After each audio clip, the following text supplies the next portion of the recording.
On gère un parc de 22 000 logements avec une petite spécificité qui peut intéresser beaucoup de monde, c'est qu'on doit avoir les logements sociaux les plus hauts d'Europe à 2300 mètres d'altitude.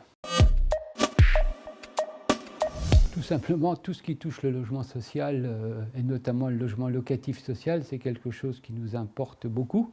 Et donc, on souhaite associer à tous les événements qui sont là pour justement sensibiliser l'ensemble de la population sur ce phénomène de logement locatif social.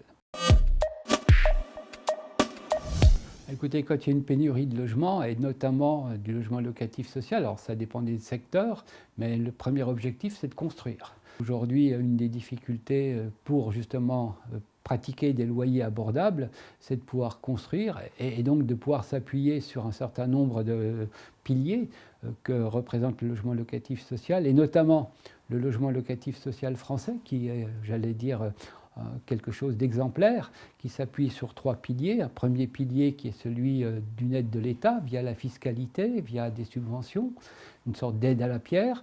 Un deuxième pilier qui est l'épargne populaire, le livret A, qui nous permet d'avoir des prêts sur des longs termes. Et enfin la solidarité nationale, qui est un petit peu mise à mal aujourd'hui via les aides personnalisées au logement.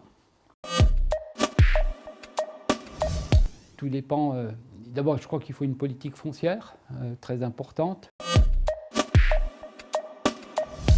La France a de nombreuses diversités géographiques.